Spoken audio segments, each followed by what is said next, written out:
ಚರ್ಚೆಯನ್ನು ಮಾಡಿದ್ದಾರೆ. ಹಿಂದೆ ಪ್ರಶ್ನೆಗೆ ಹಾಕೊಂಡಿದ್ರು, ತಾವೇ ಅದಕ್ಕೆ ಅನುಮತಿ ಕೊಟ್ರಿ. ಮುನ್ರಾಜ್ ಅವರು ಅವರೆಲ್ಲ ಕೂಡ, ನಮ್ಮ ಬಸವನಗುಡಿ ಶಾಸಕರೆಲ್ಲ ಕೂಡ ಅನೇಕ ವಿಚಾರಗಳನ್ನು ಚರ್ಚೆ ಮಾಡಿದ್ದಾರೆ. ಸರ್ಕಾರಕ್ಕೆ ಅನೇಕ ಸಲಹೆಗಳನ್ನು ಕೂಡ ಕೊಟ್ಟಿದ್ದಾರೆ. ನಾನು ಅಶೋಕ್ ರವರ ಸಲಹೆ, ಅಶ್ವತ್ಥನಾರಾಯಣ್ ಸಲಹೆ ಅವರೆಲ್ಲ ಕೂಡ ಒಪ್ತೇನೆ. ಒಬ್ಬ ವಿರೋಧ ಪಕ್ಷದ ನಾಯಕರಾಗಿ, ಹಿರಿಯ ನಾಯಕರುಗಳಾಗಿ ಟೀಕೆನೂ ಮಾಡಿದ್ದಾರೆ. ನಾನು ಟೀಕೆನ ಯಾವತ್ತೂ ಸ್ವೀಕಾರ ಮಾಡೋನು. ಕ್ರಿಟಿಸಿಸಮ್ ಇಲ್ಲ ಅಂತಂದ್ರೆ ನಮ್ಮ ಯಾರನ್ನೂ ಕೂಡ ಬದಲಾವಣೆ ಮಾಡ್ಲಿಕ್ಕೆ ಸಾಧ್ಯ ಇಲ್ಲ. ಚಿನ್ನ ಪರೀಕ್ಷೆ ಮಾಡ್ಬೇಕಾದ್ರೆ ಚಿನ್ನನ ಬೆಂಕಿಗೆ ಹಾಕ್ತಾರೆ. ಮನುಷ್ಯನ ಪರೀಕ್ಷೆ ಮಾಡ್ಬೇಕಾದ್ರೆ ಟೀಕೆಗಳು, ಆಪಾದನೆಗಳು ಬರ್ತವೆ. ಇದರಲ್ಲಿ ನಾವು ಯಾವ ರೀತಿ ತಿದ್ಕೊಳ್ಬೇಕು ಅನ್ನೋದು ಕೂಡ ನಾವು ಬೇಕಾದಷ್ಟು ಪ್ರಯತ್ನ ಮಾಡ್ತೇವೆ. ನಾ ಟೀಕೆ ಮಾಡಿದ್ರು ಅಂದ ತಕ್ಷಣ ನಾನು ಯಾರ ಮೇಲೂ ಸಿಟ್ಟು ಮಾಡ್ಕೊಳ್ಳಲ್ಲ. ಇವನ್ ಮೀಡಿಯಾನು ಅಷ್ಟೇ, ಬೇಕಾದಷ್ಟು ನನ್ನ ಚೆಚ್ಚವ್ರೆ, ಬೇಕಾದಷ್ಟು ಅವರು ಬೇಕಾದ ಸಂದರ್ಭದಲ್ಲಿ ನಾನು ನೋಡಿದ್ದೇನೆ. ನನ್ನ ಮನೆ ರೇಡ್ ಆದಾಗ, ಬೇರೆ ಸಂದರ್ಭದಲ್ಲೆಲ್ಲ ಅಗ್ನಿ ಪರೀಕ್ಷೆ. ಸೊ ನಿಮ್ಗೂ ಯಾವಾಗೋ ಸಂದರ್ಭದಲ್ಲಿ ಹೇಳಿದೆ, ಕೆಲವು ಲೀಡರ್ಗಳಿಗೆ ಟೀಕೆಗಳು ಸಾಯ್ತವೆ, ಕೆಲಸಗಳು ಉಳಿತವೆ ಅಂತ. ತಕ್ಷಣ ನಾನು 89ರಲ್ಲಿ ಅಸೆಂಬ್ಲಿಗೆ ಬಂದೆ. 85 ಟ್ರೈ ಮಾಡಿದೆ, ಆಗಲಿಲ್ಲ, ಸೋತೋಗ್ಬಿಟ್ಟೆ. 89 ಬಂದೆ. 89 ಬಂದಾಗ ಬಂಗಾರಪ್ಪನವ್ರ ಸಂಪುಟದಲ್ಲಿ ಮೊದಲನೇ ಟರ್ಮ್ಗೆನೆ ಜೈಲು, ಪ್ರಿಸನ್ನು, ಹೋಮ್ ಗಾರ್ಡ್ಸು, ಫೈರ್ ಫೋರ್ಸ್ ಅಂತ ಒಂದು ಸಣ್ಣ ಇಲಾಖೆ ಕೊಟ್ಟಿದ್ರು. ಕೊಟ್ಟಾಗ ಭಾಳ ಸಂತೋಷದಿಂದ ಮಾಡಿದ್ದೆ. ತಮಗೂ ತಾವು ಯಾವ ಚೇರಲ್ಲಿ ಇರ್ತಾರೋ ನಂಗೆ ಗೊತ್ತಿಲ್ಲ, ಐ ಡೋಂಟ್ ನೋ. ಬಟ್ ಮುಂದಕ್ಕೆ ನಮ್ಮ ಸರ್ಕಾರದ ಚಿಂತನೆ, ನಾವು ಅದೇ ಸಿಸ್ಟಮ್ಗೆ ಹೋಗ್ಬೇಕು ಅನಿಸ್ತದೆ ನನಗೆ. ನಾನು ಸಣ್ಣ ಇಲಾಖೆ, ಬರೀ 3 ಕೋಟಿ ರೂಪಾಯಿ ನನ್ನ ಇಲಾಖೆ, ನನ್ನ ಡಿಪಾರ್ಟ್ಮೆಂಟ್. ಅಲ್ಲಲ್ಲ, 3 ಕೋಟಿ ಡಿಪಾರ್ಟ್ಮೆಂಟ್ಗೆ ಬಜೆಟ್ ಇದ್ದಿದ್ದು 3 ಕೋಟಿ. ಸೊ ಆ 3 ಕೋಟಿಗೆ 3 ಕೋಟಿ ಅದಕ್ಕೆ ನಾವು ಪ್ರತಿಯೊಂದು ಇಲಾಖೆಯವರು ಕೂಡ, ಮಂತ್ರಿಗಳೆಲ್ಲ ಕಂಪಲ್ಸರಿ ಕೂತ್ಕೊಳ್ಳೋರು. ಎಲ್ಲ MLA ಆ ಇಲಾಖೆನ ವಿರೋಧ ಪಾರ್ಟಿಲೆಲ್ಲ ಡಿವಿಷನ್ ಮಾಡೋರು. ನೀನು ಅರ್ಬನ್ ಡೆವಲಪ್ಮೆಂಟ್ ಮಾಡೋ, ನೀನು ರೂರಲ್ ಡೆವಲಪ್ಮೆಂಟ್ ಮಾತಾಡೋ, ನೀನು ಇದನ್ನು ಮಾತಾಡೋ ಅಂತ ಮಾಡೋರು. ಸೊ ನಾನು ಇಲ್ಲಿ ರಿಪ್ಲೈ ಮಾಡಿದ್ದೀನಿ. It was on a very big headlines. ನನ್ನ ರಿಪ್ಲೈ ಕೃಷ್ಣ ಜೈಲಲ್ಲಿ ಹುಡ್ತಾ ಅಂತ ಅಂದ್ಬಿಟ್ಟು ಅದ್ರ ಬಗ್ಗೆ ಅಲ್ಲಿಂದ ಶುರು ಮಾಡಿದ್ದೆ ನಾನು. ಸೊ ಅದು ದೊಡ್ಡ ಪೇಪರ್ಲಿ, ಕನ್ನಡಪ್ರಭ, ಬೇರೆ ಪೇಪರ್ ಎಲ್ಲ ದೊಡ್ಡ ಲೈನ್ ಬರ್ತಿದ್ರು. I think now we have to think, ವಾಪಸ್ ನಾವು ಆ ವಿಚಾರಕ್ಕೆ ಹೋಗ್ಬೇಕು. ಯಾಕೆಂದ್ರೆ ಎಲ್ಲ ಮಿಕ್ಸ್ ಮಾಡ್ಕೊಂಡು ಮಾತಾಡಿದ್ರೆ ಆಗುದಿಲ್ಲ. ಇಲಾಖಾವಾರ ಚರ್ಚೆ. ಬೈರೇಗೌಡರು, ನಮ್ಮ ಕೃಷ್ಣ ಬೈರೇಗೌಡರು ತಂದೆ 8 ಗಂಟೆ ಅಗ್ರಿಕಲ್ಚರ್ ರಿಪ್ಲೈ ಮಾಡಿದ್ರು. 8 ಗಂಟೆ. ಇಲ್ಲಿ ಜಯೇಶ್ ಪಟೇಲ್ ಇಲ್ಲಿ ಕೂತಿದ್ರು, ಅವಿಶ್ವಾಸ ನಿರ್ಣಯ ಮಂಡಿಸಿದ್ರು. ನಮ್ಮ 1.5 ದಿನ ಮಾತಾಡಿದ್ರು ಖರ್ಗೆ ಸಾಹೇಬ್ ನೋ ಕಾನ್ಫಿಡೆನ್ಸ್ ಮೋಷನ್ ಬಗ್ಗೆ. ಅದೊಂದು ದೊಡ್ಡ ಸ್ಟೋರಿ ಇದೆ, ಬೇರೆ ಸಂದರ್ಭದಲ್ಲಿ ಹೇಳ್ತೀನಿ, ಆನ್ ಎ ಲೈಟರ್ ವೇ. ಅವ್ರು ಬಂದು ಬರೀ 15 ನಿಮಿಷಕ್ಕೆ ಅವರು ರಿಪ್ಲೈನ ಮುಗಿಸ್ಬಿಟ್ರು. ಸೊ ಇಲ್ಲಿ ಫೋನ್ ಟ್ಯಾಪಿಂಗ್ ನಡೀತು. ಫೋನ್ ಟ್ಯಾಪಿಂಗ್ ವಿಚಾರ ಬಂತು. ವೀರೇಂದ್ರ ಪಾಟೀಲ್ರಿಗೂ ರಾಮಕೃಷ್ಣ ಹೆಗಡೆಗೂ ಕದನ. ಅಲ್ಲಲ್ಲ, ಫೋನ್ ಟ್ಯಾಪಿಂಗ್ ಚರ್ಚೆ ಅದು ಬಂದಿದ್ದು. ಫೋನ್ ಟ್ಯಾಪಿಂಗ್ ವಿಚಾರದಲ್ಲಿ ಚರ್ಚೆ ಬೆಳೀತು. ಆಮೇಲೆ ಮುದ್ದಪ್ಪನವ್ರ ವಿಚಾರಕ್ಕೆ ಬೇಕಾದಷ್ಟು ಇಲ್ಲಿ ಚರ್ಚೆ ನಡೀತು. BDA ವಿಚಾರದಲ್ಲಿ ನಂಜೇಗೌಡರು, ಮುದ್ದಪ್ಪನವರೆಲ್ಲ ಬಂತು. ಸೊ ಆಗ ಅಸೆಂಬ್ಲಿಲಿ ಡಿಬೇಟು, ಒಂದ್ ಕಡೆ ಬಂಗಾರಪ್ಪನವರು, ಒಂದ್ ಕಡೆ ಕಾಗೋಡು ತಿಮ್ಮಪ್ಪನವರು, ಒಂದ್ ಕಡೆ ಲಕ್ಕಪ್ಪನವರು, ಎಲ್ಲೆಲ್ಲ ದೊಡ್ಡ ದೊಡ್ಡ, ಅಲ್ಲೂ ಕೂಡ ಅಪ್ಪರ್ ಹೌಸಲ್ಲಿ ಸುಮ್ಮನೆ ಹೇಳ್ಬಾರ್ದು, ನಾಣಯ್ಯನವರು ಅವರೆಲ್ಲ ಮಾಡ್ತಿದ್ರು ಕಾಂಟ್ರಿಬ್ಯೂಷನ್. AK ಸುಬ್ಬಯ್ಯ, ನಾಣಯ್ಯ, ಅವೆಲ್ಲ ಆ ಡಿಬೇಟೇ ಬೇರೆ. ಈಗ ಪಾಸಿಟಿವ್ ಥಿಂಕಿಂಗ್ ಹೋಗ್ತಾ ಇತ್ತು. ಬರೀ SM ಕೃಷ್ಣ ಅವ್ರಿಗೆ ಮಾತಾಡಿದಂತ ಚರ್ಚೆಯಲ್ಲಿ SM ಕೃಷ್ಣ ಅವ್ರಿಗೆ ಬೇಕಾದಷ್ಟು ಈ ಇಂಡಸ್ಟ್ರಿಯಲಿಸ್ಟ್ ಎಲ್ಲ ಫ್ರೆಂಡ್ಸ್ ಅವ್ರಿಗೆ, ಮಲ್ಯ ಇರ್ಬೋದು, JP ನಾರಾಯಣ ಸ್ವಾಮಿ ಇರ್ಬೋದು, ಕೋಗಡೇಶ್ ಇರ್ಬೋದು, ಬರೀ ಒಂದು ಅವರ ಭಾಷಣ, ನಾಣಯ್ಯನವ್ರ ಭಾಷಣ ಅವ್ರ ಮನಸ್ಸನ್ನ ಪರಿವರ್ತನೆ ಮಾಡಿ ಈ ಥರ್ಡ್ಸ್ ಅನ್ನೋದನ್ನ ನಿಲ್ಲಿಸ್ಬಿಟ್ರು. ಈ ಥರ್ಡ್ಸ್, ಫಸ್ಟ್ ಸೆಕೆಂಡ್ ಥರ್ಡ್ಸ್ ಅಂತಿತ್ತಲ್ಲ, ಆಗ ಈ ಬ್ರಿವರೇಜ್ ಕಾರ್ಪೊರೇಷನ್ ಉಟ್ಕೊಳ್ತು. ಹಂಗೆ ದಿಸ್ ಅಸೆಂಬ್ಲಿ ಪಾಸಿಟಿವ್ ಥಿಂಕಿಂಗ್ಗೆ ಬೇಕಾದಷ್ಟು ಹೋಗ್ತಾ ಇದೆ. ಸೊ ಇಲ್ಲಿ ನಾನು ಹಂಗೆ ಲೆಕ್ಕ ಹಾಕೊಂಡಿದ್ದೆ, ಬಹಳ ಪಾಸಿಟಿವ್ ಥಿಂಕಿಂಗ್ ಬಗ್ಗೆ ಇಲ್ಲಿ ನಡೀತಿದೆ ಅಂತ. ನನಗೆ ಕೆಲವು ಫ್ರೆಂಡ್ಸ್ ಎಲ್ಲ ಮಾತಾಡಿದ್ ನೋಡಿದ್ರೆ ನಾನು ಅಶೋಕನು ಬಹಳ ವರ್ಷದಿಂದ ಅಸೆಂಬ್ಲಿಲಿ ಇದ್ದಾರೆ, ಅಶ್ವಥ್ ನಾರಾಯಣ್ ಇದ್ದಾರೆ, ನೀವು ಕಾರ್ಪೊರೇಟರ್ ಆಗಿದ್ದೀರಿ, ಬೇಕಾದಷ್ಟು ಜನ ಇದ್ದಾರೆ, ಕೆಲವು ಹೇಳಿದಿರಿ, ಬಟ್ ಅಷ್ಟೇ ನೆಗೆಟಿವ್ ಆಗಿ ಹೋಗ್ತಾ ಇದ್ರಿ. I don't know, I could not, ನನಗೆ ಅರ್ಥ ಆಗಲಿಲ್ಲ ಯಾಕೆ ನೆಗೆಟಿವ್ ಹೋಗ್ತಾ ಇದೆ. ಯಾಕೆಂದ್ರೆ positive thinkers always have a solution for every problem, negative thinkers will always have a problem for every solution. So ಯಾವಾಗ ನನಗನ್ಸುತ್ತೆ always you should be positive ಅನ್ನೋದು ನನಗೆ ಯಾವುದಕ್ಕೆ ಆದ ಉತ್ತರ ಸಿಗಬೇಕು. ಈ ಇಲಾಖೆಯಲ್ಲೂ ಕೂಡ ಇದನ್ನು ನಾನು ಬಹಳ ಆಸಕ್ತಿ ಪಟ್ಟು ಈ ಜವಾಬ್ದಾರಿನ ತೆಗೆದುಕೊಂಡಿದ್ದೇನೆ. ಹಿಂದೆ ಕೃಷ್ಣ ಅವ್ರ ಕಾಲದಲ್ಲಿ ಅರ್ಬನ್ ಡೆವಲಪ್ಮೆಂಟ್ ಮಿನಿಸ್ಟರ್ ಆಗಿದ್ದಾಗ, ಈಗ ತಾನೇ ನಾನು ಸುರೇಶ್ ಕುಮಾರ್ ಅಂತ ಹೇಳ್ತಾ ಇದ್ದೆ, ಈ ಹೆಬ್ಬಾಳಿಂದ ಆಚೆ KR ಪುರಮ್ಮು, ರಾಜರಾಜೇಶ್ವರಿ ನಗರ, ಬೊಮ್ಮನಹಳ್ಳಿ ಇವೆಲ್ಲ ಹೆಚ್ಚು ಕಮ್ಮಿ ಮೇಜರ್ ಏರಿಯಾ ಆಫ್ ಬೆಂಗಳೂರು. ನಾವು ಅವತ್ತು ನನಗೆ ಅರ್ಬನ್ ಡೆವಲಪ್ಮೆಂಟ್ ಸೇರ್ತಿತ್ತಾಗ, ಆಗ ನನಗೆ ಇಷ್ಟು ಎಕ್ಸ್ಪೀರಿಯನ್ಸ್ ಇರಲಿಲ್ಲ. ಬರೀ ನನಗೆ BMICP ಇತ್ತು, ಏರ್ಪೋರ್ಟ್ ಪ್ಲಾನಿಂಗ್ ಅಥಾರಿಟಿ ಇತ್ತು, ಇಷ್ಟು ಆಲೋಚನೆ, ಇಷ್ಟು ಅನುಭವ ಆಗಲಿಲ್ಲ. So I feel that experience makes man perfect ಅಂತ ನಾನು ಏನಾದ್ರು ಒಂದು ಕಾಂಟ್ರಿಬ್ಯೂಟ್ ಮಾಡಬೇಕು ಬೆಂಗಳೂರು ನಗರಕ್ಕೆ ಅಂಥೇಳಿ ನಾನು ಭಾಳ ಆಸೆ ಪಟ್ಟು ಈ ಇಲಾಖೆನ ನಾನು ತೆಗೆದುಕೊಂಡಿದ್ದೇನೆ. ಹಿಂದೆ ನಾನು ಪವರ್ ಮಿನಿಸ್ಟರ್ ಇದ್ದೆ. I have the most satisfaction as A power minister. ನಾನು ಏನು ಮಾಡಿದ್ದೀನಿ ಆಸ್ ಎ ಪವರ್ ಮಿನಿಸ್ಟರ್ ಅಂತೇಳಿ ಇಡೀ ದೇಶಕ್ಕೆ ಬಹಳ ಕಷ್ಟ ಕಾಲದಲ್ಲಿ ಆ ಪವರ್ ಮಿನಿಸ್ಟರ್ ತೆಗೆದುಕೊಂಡೆ. ಎಲ್ಲರೂ ಬೈದರು, ಎಲ್ಲರೂ ಉಂಟಾ ನಿನಗೆ ಕೆಟ್ಟ ಹೆಸರು ಬಂದ್ಬಿಡ್ತಂತೆ. Let me take it as a challenge ಅಂತೇಳಿ ನಾನು ಆ ಇಲಾಖೆನ ತೆಗೆದುಕೊಂಡು ನನ್ನ ಕೈಲಾದಂಥ ಕಾಂಟ್ರಿಬ್ಯೂಟ್ ಮಾಡಿದ್ದೀನಿ. Still I have made a mark. ನನಗೆ ಯಾರಿಗೆ ಸಮಾಧಾನ ಆಗಲಿಲ್ಲ, ಇಟ್ ಇಸ್ ದಿ, ನನಗೆ ಆತ್ಮಸಾಕ್ಷಿಗೆ ನನಗೆ ಸಮಾಧಾನ ಇದೆ. ನಾನು have contributed better to the ಅಂತ. ಇವತ್ತು ಡೆಲ್ಲಿಲಿ ಕೆಲವರು ಮಾತಾಡದೇ ಇರ್ಬೋದು, ಪ್ರೈಮ್ ಮಿನಿಸ್ಟರ್ ಎಲ್ಲ ಕರೆದು ನನಗೆ ಸರ್ಟಿಫಿಕೇಟ್ ಕೊಟ್ಟಿದ್ದಾರೆ. ಅದನ್ನೆಲ್ಲ ದೊಡ್ಡ ಪಬ್ಲಿಸಿಟಿ ಮಾಡೋಕ್ಕಿಲ್ಲ. ನನ್ನ ಪ್ರಾಜೆಕ್ಟ್ನ Asia's world biggest solar park ಅಂತಲೂ ಬಂತು. ಇವತ್ತು ಹೇಳ್ತಾ ಇದ್ದೀನಿ ಅಧ್ಯಕ್ಷರೇ, Pavagada 2050 megawatts world number 1, world's biggest. ಸಿ ಆ ಸೋಲಾರ್ ಪಾರ್ಕ್ ಇವತ್ತು ಎಲ್ಲ ಕಡೆನೂ ಆಗಿರ್ಬೋದು, ಬಟ್ ನಾನು ರೈತರ ಜಮೀನನ್ನ ಖರೀದಿ ಮಾಡಿದೆ. ರೈತರನ್ನು ಪಾರ್ಟ್ನರ್ ಮಾಡಿಕೊಂಡು 13,500 ಎಕರೆನ ಎರಡೇ ಮೀಟಿಂಗ್ ಅಲ್ಲಿ ಆ ರೈತನ ಕನ್ವಿನ್ಸ್ ಮಾಡಿ, ಅವತ್ತೊಂದು ಬೆಲೆ 50,000 ರೂಪಾಯಿ ಇತ್ತು ಒಂದು ಎಕರೆಗೆ, ಅವ್ನಿಗೆ 18,000 ರೂಪಾಯಿ ಬಾಡಿಗೆ ಕೊಟ್ಬಿಟ್ಟು ಈ ಒಂದು 25,000-26,000 ರೂಪಾಯಿ ಬರ್ಬೋದು. ಇವತ್ತು 25 ವರ್ಷ ಆದ್ಮೇಲೆ ಇವತ್ತು ಒಂದು ಜಮೀನು ಮಾಲೀಕ. ಆ ಏರಿಯಾನೇ ಟ್ರಾನ್ಸ್ಫರ್ಮ್ ಆಗಿದೆ. ಕರ್ನಾಟಕದಲ್ಲಿ ನಮ್ಮ ಪ್ರತಿ ತಾಲೂಕಲ್ಲೂ ಒಂದು 20 ಮೆಗಾವಾಟ್ನ ಮಾಡಿ ಆ ಟ್ರಾನ್ಸ್ಮಿಷನ್ ಲಾಸ್ನ ಕಡಿಮೆ ಮಾಡಿ, ಅದೇ ಒಂದು ದೊಡ್ಡ ಇತಿಹಾಸ. ಸೆಂಟ್ರಲ್ ಗೌರ್ಮೆಂಟ್ ಅಕ್ಸೆಪ್ಟ್ ಮಾಡ್ಕೊಳ್ತು. ಈಗ ಅವರೆಲ್ಲ ಅದನ್ನೆಲ್ಲ ಫಾಲೋ ಮಾಡ್ತಾ ಇದ್ದಾರೆ. I am so happy. ಹಂಗೆ ಈ ಬೆಂಗಳೂರು ನಗರನೂ ಕೂಡ ಈಗ ನಾನು ಏನಾದ್ರು ಒಂದು ಮಾಡಬೇಕು ಅಂತೇಳಿ ಪ್ರಯತ್ನ ಮಾಡ್ತಾ ಇದ್ದೀನಿ. ಕೆಲವರು ನನಗೆ ನಮ್ಮ ಫ್ರೆಂಡ್ಸು ಭಾಳ ಟೀಕೆ ಮಾಡಿದ್ರು, ಪ್ರತಿಯೊಂದು ವಿಚಾರಲ್ಲೂ ಕೂಡ ತಪ್ಪು ಕಂಡು ಹಿಡಿಯೋಕ್ಕೆ ಪ್ರಯತ್ನ ಪಟ್ಟರು. S fine, it is your duty as A leader of the opposition. ಆದರೆ ನನಗೆ ಒಂದ್ಸತಿ ಇಲ್ಲೆಲ್ಲೋ ಕುಮಾರಸ್ವಾಮಿಗೆಲ್ಲ ಒಂದಿನ ಇಲ್ಲೇನೋ ಮಾತಾಡ್ಬೇಕಾದ್ರೆ ನಂಗೆ ಹೇಳಿದ್ ನನ್ನ ನೆನಪತ್ತು. ಅದು ನಮ್ಮ ಫ್ರೆಂಡ್ಸ್ ಮಾತಾಡ್ತಿದ್ರು, ಮುನ್ರತ್ನ ಏನೋ ಮಾತಾಡಿದ್ದಾರೆ, ನಮ್ಮ ವಿಶ್ವನಾಥ್ ಮಾತಾಡಿದ್ದಾರೆ. ಪಾಪ ಇವರಿಬ್ಬರೇನು ಅಂಥದ್ದೇನು ಮಾತಾಡಿಲ್ಲ, ಸ್ವಲ್ಪ ಅಶೋಕ್ ಮಾತ್ರ ಸ್ವಲ್ಪ ಇರಲಿ ಅಂತ ಜಗ್ಗಿಸಿದ್ರು ನನ್ನ. ಮಿಕ್ಕಿದವರಲ್ಲಿ ಸಲ ಕೂಡ ನನಗೆ DVGದು ಒಂದು ಕಡೆ ಒಂದು ಮಾತು ಬಂತು, ಎದ್ದೆದ್ದು ಬೀಳುತ್ತಿಹೆ, ಗುದ್ದಾಡಿ ಸೋಲುತ್ತಿಹೆ, ಗದ್ದಲವ ತುಂಬಿ ಪ್ರಸಿದ್ಧನಾಗುತ್ತಿಹೆ, ಜಗವೆಂದು ಉದ್ಧರಿಸುತ್ತಿ ಎನ್ನುತ್ತಿಹೆ ಸಕನೆ, ನಿನ್ನ ಉದ್ಧಾರ ಎಷ್ಟಾಯ್ತೋ ಮಂಕುತಿಮ್ಮ, ನಿನ್ನ ಉದ್ಧಾರ ಎಷ್ಟಾಯ್ತೋ ಮಂಕುತಿಮ್ಮ. ಇದು ನನಗೆ ನೆನಪಂತು.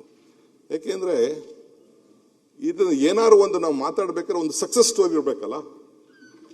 ಐ ಅಗ್ರಿ ವಿತ್ ನಮ್ಮ ಅಶ್ವಥ್ ನಾರಾಯಣ್, ಇವ್ರದ್ದು ಒಂದು 5-6 ವಿಚಾರ ಐ ಅಗ್ರಿ. ಪ್ರಾಬ್ಲಮ್ಗೆ ಅವರು ಸೊಲ್ಯೂಷನ್ ಹೇಳದೆ ಇರ್ಬೋದು, ಬಟ್ ಜನರ ಸಮಸ್ಯೆ ಏನಿದೆ ಅನ್ನೋದನ್ನ ಈ try to present it in its own way. ಬೇಕಾದಷ್ಟು ವಿಚಾರಕ್ಕೆ ಇದಕ್ಕೆ. ಸೊ ಹಂಗೆ ಅಧ್ಯಕ್ಷರೇ, ನಾನು ಇವತ್ತು ನಮ್ಮ ವಿರೋಧ ಪಕ್ಷದ ನಾಯಕರು ಮತ್ತು ಎಲ್ಲ ಏನು ಹೇಳಿದ್ರು ಅಂತಂದರೆ, ನಾನು ಇದನ್ನು ಈ ಇಲಾಖೆ ತೆಗೆದುಕೊಂಡ್ಮೇಲೆ ನಾನು ದೊಡ್ಡ ರಿಸರ್ಚ್ ಮಾಡಿದ್ದೀನಿ.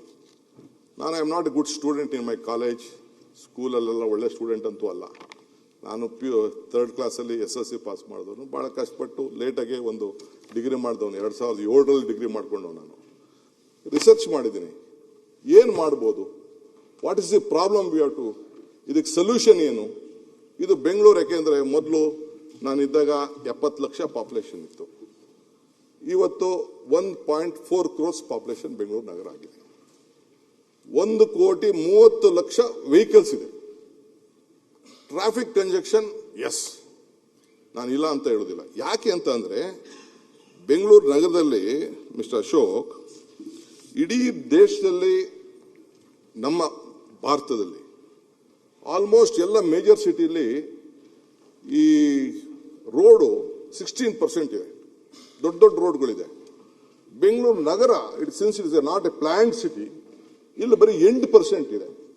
ಆ 8% ಇಲ್ಲಿ 1,30,00,000 ವೆಹಿಕಲ್ ದಟ್ಟಣೆ ಆಗಬೇಕು. ಇದಕ್ಕೊಂದು ಉತ್ತಮವಾದಂಥ ಗವರ್ನೆನ್ಸ್ ಆಗಬೇಕು.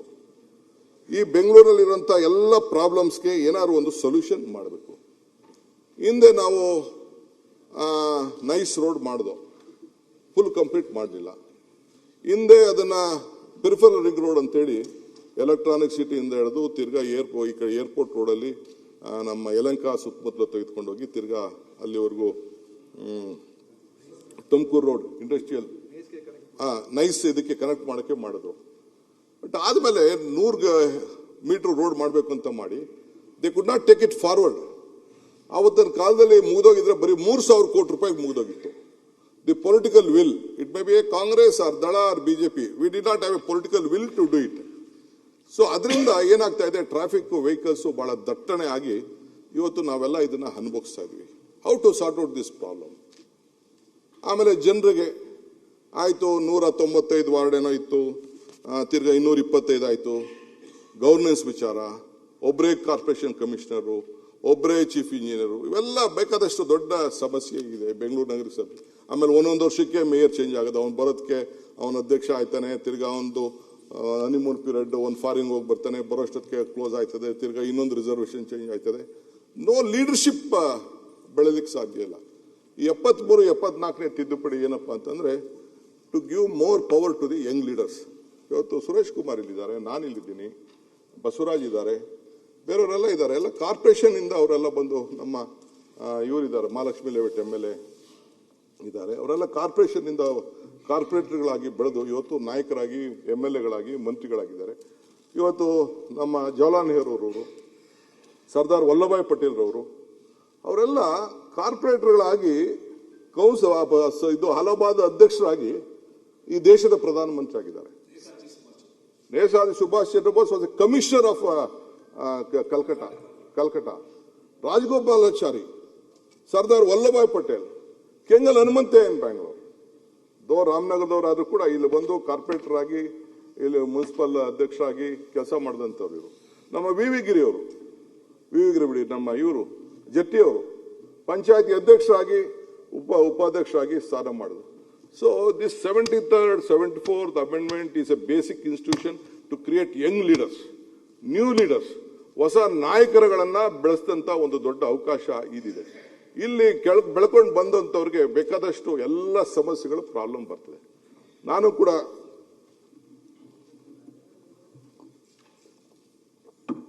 ಜಿಲ್ಲಾ ಪಂಚಾಯತಿ ನಿಂತಿದ್ದೆ, ಅಸೆಂಬ್ಲಿ ಸೋತ ಮೇಲೆ ಜಿಲ್ಲಾ ಪಂಚಾಯತ್ ನಿಂತಿದೆ. ಸೊ ಅದರಿಂದ ಸುಮಾರು ನನಗೆ ಜಿಲ್ಲಾ ಪಂಚಾಯತಿ ವ್ಯವಸ್ಥೆ, ತಾಲೂಕ್ ಪಂಚಾಯತಿ ವ್ಯವಸ್ಥೆ ಇವೆಲ್ಲ ಕೂಡ ನನಗೂ ಸ್ವಲ್ಪ ಅರಿವಿದೆ. ಸೊ ಹಂಗೆ ಇದಕ್ಕೆ ಏನು ಮಾಡ್ಬೋದು ಅಂತ ಆಲೋಚನೆ ಮಾಡಿ ಇದಕ್ಕೆ ಫಸ್ಟ್ ಗವರ್ನೆನ್ಸ್ ಮುಖ್ಯ ಅಂತೇಳಿ ಹಿಂದೆ ಬೇಕಾದಷ್ಟು ಸಲಹೆ ಇತ್ತು, ಡಿಸ್ಕಷನ್ ಆಗಿತ್ತು. ಈ ಬೆಂಗಳೂರಿನ ಇದನ್ನ ಕಂಟ್ರೋಲ್ ಮಾಡೋಕ್ಕೆ ಆಗ್ತಿರ್ಲಿಲ್ಲ. ಯಾವ ಆಫೀಸರ್ ಪಾಪ MLAಗಳು ಏನು ಮಾಡ್ತಾರೆ, ಒಬ್ಬರೇ ಕಮಿಷನರ್ ಹತ್ರ ಮಾತಾಡಬೇಕು, ಒಬ್ಬರೇ ಇದನ್ನ ಮಾಡಬೇಕು. It is not practically possible ಅಂತೇಳಿ ಎಲ್ಲರದ್ದು ಚರ್ಚೆ ಮಾಡಿದೆ. ಚರ್ಚೆ ಮಾಡಿ ಒಂದು ರಿಪೋರ್ಟು ಬಂತು. ಸೊ ಅದಕ್ಕೆ ನಾನು ಇದನ್ನ ಭಾಗನ ಮಾಡಬೇಕು, ಗವರ್ನೆನ್ಸ್ಗೋಸ್ಕರ ಭಾಗ ಮಾಡಬೇಕು. ನನಗೇನು ಬೆಂಗಳೂರು ಕೆಂಪೇಗೌಡ ಕಟ್ಟದನ್ನ ಭಾಗ ಮಾಡೋಕ್ಕಿಲ್ಲ. I believe in, but there is no alternative. ಬೇರೆ ಬೇರೆ ರಾಜ್ಯಗಳಲ್ಲೆಲ್ಲ ನಾನು ನೋಡಿದ್ದೇನೆ, ಪಕ್ಕದಲ್ಲಿ ಹೊಸದಾಗಿ ಸೇರಿಸಿರೋದು ಮಾಡಿರೋದೆಲ್ಲ ಸೇರಿಸಿ, ಇನ್ನ ಬೇಕಾದಷ್ಟು ಆ್ಯಡ್ ಮಾಡಲೇಬೇಕು. ಇಲ್ಲೂ ಸ್ವಲ್ಪ ತಾರತಮ್ಯ ಇದೆ. ಆದರೆ ಈ 73rd, 74th ಅಮೆಂಡ್ಮೆಂಟ್ ಏನಿದೆ, 74th ಅಮೆಂಡ್ಮೆಂಟ್ ಅಲ್ಲಿ ಈಗ ಈಸ್ಟ್ ಕಾರ್ಪೊರೇಷನ್ ನಮ್ಮ KR ಪುರಂ, ಮಾದೇವಪುರ ಮಾಡಿದ್ವಿ, ಅಲ್ಲಿ ಹೈಯೆಸ್ಟ್ ರೆವಿನ್ಯೂ ಇದೆ. ಇನ್ನೊಂದು ಸ್ವಲ್ಪ ಪಂಚಾಯತಿ ಸೇರಿಸಿದ್ರೆ ಈ 1,500 ಇದೆ, 4,000 ಕೋಟಿಗೂ ಹೊಂಟೋಗ್ತದೆ ಅಲ್ಲಿ, ಅಷ್ಟು ಇನ್ಕಮ್ ಇದೆ. ಪಕ್ಕದಲ್ಲಿ ಈಗ ಎಲೆಕ್ಟ್ರಾನಿಕ್ ಸಿಟಿ ಇದೆ. Electronic city is A part of Bengaluru, ಆದ್ರೂ ಕೂಡ ಅದನ್ನ out of Bengaluru city corporation ಇದೆ. ಇಲ್ಲಿ ಅಲ್ಲಿಂದ ಒಂದು ರೋಡಿಂದ ಈಚೆ ಅವನು ಟ್ಯಾಕ್ಸ್ ಕಟ್ಟೋನು, ಅವನಿಗೂ ಬಾಡಿಗೆ ಕಟ್ಟೋನು, ಅವನು 60 ರೂಪಾಯಿ 70 ರೂಪಾಯಿ ಇದೆ. ಅವ್ನು ಟ್ಯಾಕ್ಸ್ ಮಾತ್ರ 10% ಕಟ್ತಾನೆ. ಒಂದು ರೋಡಿಂದ ಈಚೆಗೆ 90% ಕಟ್ತಾನೆ. ಅಲ್ಲಿ ಪಂಚಾಯತಿ ಇದೆ, ಆ ಪಂಚಾಯತಿಲಿ ಬ್ರಿಗೇಡ್ ರೋಡ್ಕಿನ್ನ ಬಹಳ ದೊಡ್ಡದಾಗಿ ಬಿಸ್ನೆಸ್ ಅಲ್ಲಿ ನಮ್ಮ ಶ್ರೀನಿವಾಸ್ ಅವರು ಇಲ್ಲಿಲ್ಲ, ಕೃಷ್ಣಪ್ಪನವ್ರ ಕಾನ್ಸ್ಟಿಟ್ಯೂನ್ಸಿ, ಅಲ್ಲಿ ಎಲೆಕ್ಟ್ರಾನಿಕ್ ಸಿಟಿ ಪಕ್ಕದಲ್ಲೇನೆ ಆ ರೀತಿ ಎಲ್ಲ ಇದೆ. ಸೊ ಅದಕ್ಕೆಲ್ಲ ಏನಾದ್ರು ಮಾಡಿ ರಿಫಾರ್ಮ್ಸ್ ಮಾಡಬೇಕು ಅಂತೇಳಿ ಒಂದು ಪ್ರಯತ್ನ ಮಾಡ್ತಾ ಇದ್ದೀನಿ. ಈ 5 ಕಾರ್ಪೊರೇಷನ್ನ ತೆಗೆದುಕೊಂಡು ಬಂದು, ಸೊ ನಾನು ಮೇ 15ನೇ ತಾರೀಕು ಅದಕ್ಕೆ ಹೊಸ ನೋಟಿಫಿಕೇಶನ್ ಮಾಡಿ 2025ರಲ್ಲಿ ಇರುವಂಥ ಎಕ್ಸಿಸ್ಟಿಂಗ್ ಏರಿಯಾಗೆ 5 ಕಾರ್ಪೊರೇಷನ್ ಮಾಡಿ ಸೆಪ್ಟೆಂಬರ್ 2ನೇ ತಾರೀಕಿಗೆ 25ಕ್ಕೆ ಈ 74ನೇ ಅಮೆಂಡ್ಮೆಂಟ್ನ ತರಬೇಕು ಅಂತೇಳಿ ಇವತ್ತು ಮಾಡಿದ್ದೇನೆ. ಸಿಟಿಸನ್ ಸೆಂಟ್ರಿಕ್ ಗವರ್ನೆನ್ಸ್ ಇರಲಿ ಅಂತೇಳಿ, ಫೈನಾನ್ಷಿಯಲ್ ಇಂಡಿಪೆಂಡೆನ್ಸ್ ಆಗಲಿ ಅಂತೇಳಿ, ಸೊ ಅದಕ್ಕೆ ಮಾಡಬೇಕು ಅಂತೇಳಿ ಕೆಲವು ಅದಕ್ಕೆ ಆದಂಥ ಫೈನಾನ್ಷಿಯಲ್ ಪವರ್ಸ್ ಎಲ್ಲ ಕೊಟ್ಟು ಇವತ್ತು ತೀರ್ಮಾನವನ್ನು ಮಾಡಿದ್ದೇವೆ. ನಾವು ಮಾಡ್ಬೇಕಾದ್ರೆ ಏಕಾಏಕಿ ನಾನು ಮಾಡಕ್ಕೆ ಹೋಗಲಿಲ್ಲ. ಇಲ್ಲಿ ಅವರು ವಿರೋಧ ಪಕ್ಷದ ನಾಯಕರು ಅಡ್ವೈಸ್ ಮಾಡಿದ್ರು, let us form a house committee ಅಂತ. ಅವರೆಲ್ಲ ಸಜೆಷನ್ ಕೊಟ್ಟಿದ್ದಾರೆ. ನಾನು ಇದನ್ನ ನನ್ನ ಇಷ್ಟ ಬಂದಂಗೆ ಇಚ್ಛಾಶಕ್ತಿ ನಾನು ಇವತ್ತು ಮಾಡೋದಿಲ್ಲ, ಮುಂದಕ್ಕೂ ಮಾಡೋದಿಲ್ಲ. I believe in democratic setup. ಎಲ್ಲರಿಗೂ ಒಂದು ಅವಕಾಶ ಸಿಕ್ಕಲಿ, ಎಲ್ಲರ ಮಾತು ಕೇಳೋಣ. Ultimately there's a will, political will ಇರ್ತದೆ ಅಂತೇಳಿ ಬೇಕಾದಷ್ಟು ಅವರು ಎಲ್ಲ ಸಲಹೆ ಕೊಟ್ಟಿದ್ದಾರೆ. ಸಲಹೆ ಪ್ರಕಾರ ನಾವು ಮಾಡಿದ್ದೇವೆ. ಇನ್ನೂ ಬೇಕಾದಷ್ಟು ಎಕ್ಸ್ಪ್ಯಾಂಡ್ ಮಾಡೋಕ್ಕಿದೆ. ಇನ್ನು ಇದರಲ್ಲಿ ಏನಾದ್ರು ಸ್ವಲ್ಪ ತಪ್ಪುಗಳಿತ್ತು ಅಂತಂದ್ರೆ ಸ್ವಲ್ಪ ಹೋಗಿ ಶ್ರೀನಿವಾಸ್ ಪ್ಲೀಸ್, ಸುರೇಶ್ ಹೋಗಿ, ಇನ್ನೇನಾದ್ರು ಈ ವಿಚಾರ ಇತ್ತು ಅಂತಂದ್ರೆ ವಿಲ್ ಸೆಟಲ್ ರೈಟ್. ಬೇಕಾದ್ರೆ ಇನ್ನೂ ಏನಾದ್ರು ಮಾಡಿಫಿಕೇಶನ್ ಮಾಡಿದ್ರೆ ಅದನ್ನು ಕೂಡ ಮಾಡೋಕ್ಕೆ ನಾವು ತಯಾರಿದ್ದೇವೆ. ಸೊ ಈಗ 369 ವಾರ್ಡ್ ಮಾಡಿದ್ದೀವಿ. ಬೇರೆಯವರು ನೋಟಿಫಿಕೇಶನ್ ಅವ್ರಿಗೆ ಅಧಿಕಾರಿಗಳಿಗೆ ಬೇರೆ ಅದಕ್ಕೆಲ್ಲ ರಿಸರ್ವೇಷನ್ಸ್ ಅವಕಾಶ ಇದೆ. ಸೊ ಪವರ್ಸ್ ಅದಕ್ಕೆಲ್ಲ ಮಿಕ್ಕಿದ್ದು ಏನು ಬೇಕೋ ಅದು ಆಗ್ತದೆ. ಈಗ ಎಲ್ಲೆಲ್ಲಿ ಕಾರ್ಪೊರೇಷನ್ಗೆ ಸ್ವಲ್ಪ ಸಮಸ್ಯೆ ಅದನ್ನೆಲ್ಲ ಮಾಡ್ಕೊಳ್ಳೋಣ. ಇದನ್ನು ನೋ ಡಿವಿಷನ್ ಆಫ್ ಬೆಂಗಳೂರು ಅಂತ ಅಂದರೆ ಡಿವಿಷನ್ ಅಂತ ಅಂದರೆ ಇದನ್ನು ಇಡೀ ಬೆಂಗಳೂರನ್ನ ಇದನ್ನು ಮಾಡೋಕ್ಕೆ ನಾವು ಹೋಗಲ್ಲ. ಅವರು ಕ್ವಶನ್ ಮಾಡ್ತಿದ್ರು, ಇಲ್ಲ ಕೆಲವರೆಲ್ಲ ಭಾಗ ಮಾಡಿಬಿಟ್ರಿ, ಹಂಗೆ ಮಾಡಿಬಿಟ್ರಿ ಅಂತೇಳಿ. ಸೊ ಚೀಫ್ ಮಿನಿಸ್ಟರ್ GBAಗೆ ಯಾಕೆ ಬಂದಕ್ಕಿಟ್ಟು ಅಂತಂದರೆ ಕೆಲವು ಎಲ್ಲ ಕಾರ್ಪೊರೇಷನ್ ಮಧ್ಯದಲ್ಲಿ ದೊಡ್ಡ ಇಂಪಾರ್ಟೆಂಟ್ ಡಿಸಿಷನ್ ತಗೋಬೇಕಾಗ್ತದೆ, ದೊಡ್ಡ ದೊಡ್ಡ ಕೆಲಸ ಮಾಡಬೇಕಾಗ್ತದೆ. ಅಂತ ಸರ್ಕಾರದಲ್ಲಿ ಸರ್ಕಾರ ಸಹಾಯ ಮಾಡಬೇಕಾಗ್ತದೆ ಅನ್ನೋ ದೃಷ್ಟಿಯಿಂದ GBA ಇಟ್ಟಿದೆ ಹೊರತು ಈ 5 ಕಾರ್ಪೊರೇಷನ್ಗಳು ಏನಿದೆ ಅದು ಅವ್ರಿಗೆ ಆದಂಥ ಅವರ ಆಡಳಿತಕ್ಕೆ, ವ್ಯವಸ್ಥೆಗೆ, ಆಮೇಲೆ ಟರ್ಮು ಕೂಡ ಸ್ವಲ್ಪ ಜಾಸ್ತಿ ಇರಲಿ ಅಂತೇಳಿ 2.5 ವರ್ಷ ಮಾಡಿ ಇಟ್ಟಿದ್ದೇವೆ. ಅಟಾನಮಿ ಕೂಡ ಅವ್ರಿಗೆ ಕೊಟ್ಟಿದ್ದೇವೆ. ಸೊ ಫೈನಾನ್ಷಿಯಲ್ ಅಟಾನಮಿ ಕೂಡ ಎಲ್ಲ ಕೊಟ್ಟಿದ್ದೇವೆ. ಸೊ ಅದರಿಂದ ಇದು ಜೊತೆಗೆ ಮೊದಲು ಪ್ಲಾನಿಂಗ್ ಅಥಾರಿಟಿ ಇರಲಿಲ್ಲ ಬೆಂಗಳೂರು ನಗರಕ್ಕೆ. ನಾವು corporation also GBA Era also it self is A planning authority. ಅವರೇ ಮುಂದಕ್ಕೆ ಏನು BDA ಇಂದ ತೆಗೆದುಬಿಟ್ಟು ಅವ್ರಿಗೆ ಕೊಟ್ಬಿಟ್ಟಿದ್ವಿ. ಮುಂದಕ್ಕೆ ಏನು ಪ್ಲಾನ್ ಮಾಡಬೇಕು ಅಂತ ಮೊದಲು ಭಾಗ ಮಾಡ್ಕೊಳ್ತಿದ್ರು. 5 ಎಕರೆ ಒಳಗಡೆ ಇದ್ರು ನನಗೊಂದು, 5 ಎಕರೆ ಮೇಲೆ ಇದ್ರು ಹಂಗಿತ್ತು. ಈಗಿಲ್ಲ. ಇದು ನಾನು ಬೇಕಾದಷ್ಟು ಇದಕ್ಕೆ ಮಾಡಿ ಪ್ಲಾನಿಂಗ್ ಅಥಾರಿಟಿ ಕೂಡ ಕಾರ್ಪೊರೇಷನ್ ಅವ್ರಿಗೆ ಕೊಟ್ಬಿಟ್ಟಿದ್ದೀನಿ. ಅವ್ರದ್ದೇ GBA will take A decision ಅಂತೇಳಿ. ಸೊ ಮಾಸ್ಟರ್ ಪ್ಲಾನ್ ಕೂಡ ಅದನ್ನು ಹೊಸ ಮಾಸ್ಟರ್ ಪ್ಲಾನ್ ಮಾಡಬೇಕು ಅಂತ ಕೂಡ ಅದಕ್ಕೆ ಅಲ್ಲಿ ಟೆಂಡರನ್ನು ಕೂಡ ಮಾಡಿದ್ದಾರೆ. ಸೊ ಯಾವುದಾದ್ರು ಮೇಜರ್ ಪ್ರಾಜೆಕ್ಟ್ಸ್ ಇತ್ತು ಅದನ್ನೆಲ್ಲ ಗೌರ್ಮೆಂಟ್ ಆಫ್ ಕರ್ನಾಟಕ ಫಂಡ್ಸಿಂದ ತೆಗೆದುಕೊಳ್ಳುವಂಥದ್ದು ಅವರ ಜೊತೆ ಮಾಡಬೇಕು ಅಂತ ತೀರ್ಮಾನ ಮಾಡ್ಕೊಂಡು ನಾವು ಬಂದಿದ್ದೇವೆ. ಸರ್ಕಾರ ಕೂಡ ಹಿಂದೆ BJP ಗೌರ್ಮೆಂಟ್ ಇದ್ದಾಗ ಅವರು ಒಂದಷ್ಟು ದುಡ್ಡು ಹಣ ಕೊಟ್ಟಿದ್ರು. ನಾನು ಅದ್ರ ಬಗ್ಗೆ ತರ್ಕ ಮಾಡಕ್ಕೆ ಹೋಗಲ್ಲ. ಆಗ ಅದೆಷ್ಟೋ ಒಂದು 5 ವರ್ಷಕ್ಕೆ 1960 ಕೋಟಿ ಕೊಟ್ಟಿದ್ರು. ಈ ಕಾಂಗ್ರೆಸ್ ಬಂದ ಮೇಲೆ 7,000 ಕೋಟಿ ಆಯಿತು. BJP ಬಂದ ಮೇಲೆ 12,000 ಕೋಟಿ ಆಯಿತು. 12,000 crores you have given in your time also. ಈಗ ತಿರ್ಗಾ ನಾವು ಅದನ್ನೆಲ್ಲ ಒಂದು ವರ್ಷ 3,000 ಕೊಟ್ಟು, ಇನ್ನೊಂದ್ಸದ 3,000, ತಿರ್ಗಾ 2025ಕ್ಕೆ 7,000 ಕೊಟ್ಟು, ತಿರ್ಗಾ CM 1,500 ಕೋಟಿ ಕೊಟ್ಟರು, ತಿರ್ಗಾ ಈ ವರ್ಷ 7,000 ಮಾಡಿದ್ದೀವಿ.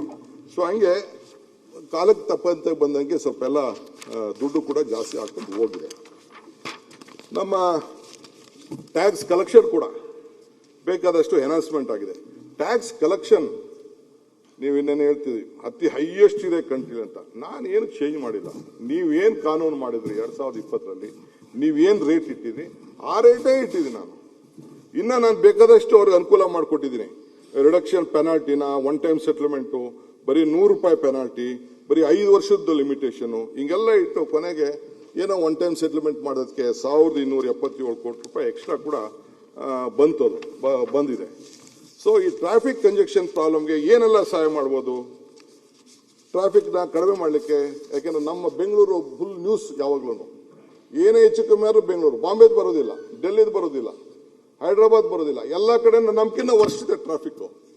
But it's not making A noise. But Bangalore makes A noise. ಯಾಕೆ? ಈಗ ಮೊನ್ನೆ ಮೋದಿ ಸಾಹೇಬರು ಬಂದಿದ್ರು ಬೆಂಗಳೂರಿಗೆ. ಮೋದಿ ಸಾಹೇಬರು ನಮ್ಮ ಅಶೋಕ್ ಹೇಳ್ತಿದ್ರು, ಇಲ್ಲ ಈಗ ಮೋದಿ ಸಾಹೇಬ್ರು ಏನು ಹೇಳಿದ್ರು, why Modi call this a global city. ಬೇರೆ ಏನೋ ಹೇಳ್ಬೋದಾಯ್ತಲ್ಲ ಬೆಂಗಳೂರು ನಗರಕ್ಕೆ ಬಂದು. ಇವರು ಸ್ಟೇಜ್ ಬಂದಿದ್ರಲ್ಲ ಅವತ್ತು. ಭವಿಷ್ಯದ ಎಲ್ಲ ಸವಾಲುಗಳನ್ನು ಬೆಂಗಳೂರಿಗೆ ಸಿದ್ಧತೆ ಮಾಡ್ಕೊಳ್ಬೇಕು ಪ್ರಧಾನಿ ಮೋದಿ ಅವರು ಸಲಹೆ. ಸೊ ಹಂಗೆ ಭಾರತದ ಚಿಹ್ನೆ ಬೆಂಗಳೂರು, ಮೋದಿ ಬಣ್ಣನೆ. It is A global city ಅಂತ ಮೋದಿ ಸಾಹೇಬರು ಹೇಳಿದ್ರು. ಬಹಳ ಸಂತೋಷ, ಅವ್ರಿಗೂ ಗೊತ್ತಿದೆ. ಅಟಲ್ ಬಿಹಾರಿ ವಾಜಪೇಯಿ ಅವರು ಏನು ಹೇಳಿದ್ರು ಹಿಂದೆ ಬ್ಯಾಂಗ್ಳೂರು ಏರ್ಪೋರ್ಟ್ ಬಂದಾಗ? ನಾನು ಇಲ್ಲೇ ಹೇಳಿದ್ದೀನಿ, ನಮ್ಮ ಅನಂತಕುಮಾರ್ ಅವರು ತೀರ್ಕೊಂಡಂಥ ಸಂದರ್ಭದಲ್ಲಿ ಇಲ್ಲೇ ನಾನು ಹೇಳಿದ್ದೀನಿ. ನಾನಿದ್ದೆ ಕೆಳಗಡೆ ಏರ್ಪೋರ್ಟ್ ಇನಾಗ್ರೇಷನ್ ಮಾಡಿದಾಗ, ಲೇಯಿಂಗ್ ಫೌಂಡೇಶನ್ ಮಾಡಿದಾಗ, ದೇರ್ ವಾಸ್ ಎ ಟೈಮ್, ಅವ್ರು ವಾಜಪೇಯಿ ಹೇಳಿದ ಮಾತು ಇನ್ನ ನನ್ನ ಕಿವಿಲಿ ಇಲ್ಲೇ ಇದೆ. ದೇರ್ ವಾಸ್ ಎ ಟೈಮ್ 5 ಪ್ರಧಾನಮಂತ್ರಿಗಳು 4 ತಿಂಗಳಲ್ಲಿ ಬಂದಿದ್ರು ಬೆಂಗಳೂರಿಗೆ. ಚೈನಾ, ಜಪಾನ್, ಪೋಲ್ಯಾಂಡ್ ಮತ್ತು British prime minister. There was a time when the world leaders first used to come to Delhi, then they used to come to different part of the state whichever they like. Now the situation has changed. The same world leaders are first coming to Bangalore, then going to Delhi ಅಂತೇಳಿ ಅಟಲ್ ಬಿಹಾರಿ ವಾಜಪೇಯಿ ಅವರು ಹೇಳಿದ್ರು. ಅದು ನಮ್ಮಿಂದ ಆಗೋಯ್ತು, ಕೃಷ್ಣಯಿಂದ ಆಗೋಯ್ತು ಅಂತ ನಾನು ಹೇಳೋದಲ್ಲ. It is all of you, all your children, all your technocrat has contributed for Bangalore. ಇವತ್ತು ಬೆಂಗಳೂರು 26 ಲಕ್ಷ IT ಪ್ರೊಫೆಷನಲ್ಸ್ ಬೆಂಗಳೂರು ಕೆಲಸ ಮಾಡ್ತಾ ಇದ್ದಾರೆ. ಎಲ್ಲ ಫಾರ್ಚೂನ್ 500 ಕಂಪನೀಸ್ ಅಲ್ಲಿ 400 ಕಂಪನಿಗಳು ಬೆಂಗಳೂರಲ್ಲಿ ಇದೆ. ಅವತ್ತನ್ನು ಕೇಳಿದಾಗ ಅಮೆರಿಕನ್ ಅಂಬಾಸಿಡರ್ ಬಂದು ನಾನು ಇದ್ದ ಮೀಟಿಂಗ್ ಅಲ್ಲಿ ಕೇಳಿದಾಗ ನನಗೇನು ಬೇಡ, ಒಂದು 10 ಇಂಟರ್ನ್ಯಾಷನಲ್ ಸ್ಕೂಲ್ ಬೇಕು ಅಂತ ಬಂದು ರಿಕ್ವೆಸ್ಟ್ ಮಾಡ್ಕೊಂಡ್ರು. ಯಾಕೆಂದ್ರೆ ಎಲ್ಲರೂ ಕೂಡ ಬೆಂಗಳೂರನ್ನೇ ನೋಡ್ತಾ ಇದ್ದಾರೆ, ಅವ್ರ ಮಕ್ಕಳಿಗೆ ಎಜುಕೇಶನ್ ಬೇಕು ಅಂತಿದ್ರು. ಕ್ಯಾಲಿಫೋರ್ನಿಯಾಲಿ ಸುರೇಶ್ ಬರೀ 13 ಲಕ್ಷ ಇಂಜಿನಿಯರ್ಸ್ ಇರೋದು ಕ್ಯಾಲಿಫೋರ್ನಿಯಾಲಿ. ಸಿಲಿಕಾನ್ ವ್ಯಾಲಿ ಇಲ್ಲಿ 26 ಲಕ್ಷ ಇದೆ. This is the strength of Bangalore. ನಾನು ಹೈದರಾಬಾದ್ ಬಗ್ಗೆ ಅವರು ಚರ್ಚೆ ಮಾಡಿದ್ರು. ನಾನೀಗ ಐ ಡೋಂಟ್ ವಾಂಟ್ ಟು ಅವ್ರಿಗೆ ಪೊಲೀಸ್ ಲೆಗ್. ಒಂದು ಸ್ಮಾಲ್ ರಿಪೋರ್ಟ್ ಮೊನ್ನೆ ಬಂತು, ಹೈದರಾಬಾದ್ ಬಗ್ಗೆ ಮಾಡಿದ್ರು. ನಾನು I don't want to comment on Hyderabad. I don't want, ಇವತ್ತು ಏನೋ ಯಾವುದೋ 2 ಪೇಪರಲ್ಲಿ ಏನೋ ಇದೆ. ಬಟ್ ಸ್ಟಿಲ್ ಅಫ್ಕೋರ್ಸ್ ಇಲ್ಲಿ ನೋಡಿ, ಮಿಂಟಲ್ಲಿ ಒಂದು ಹೊಸ ಸರ್ವೆ ಬಂದಿದೆ, global tech market top talent ಅಂತೇಳಿ ಕೊಲೇರ್ಸ್ ಅವ್ರು ಮಾಡಿದ್ದಾರೆ.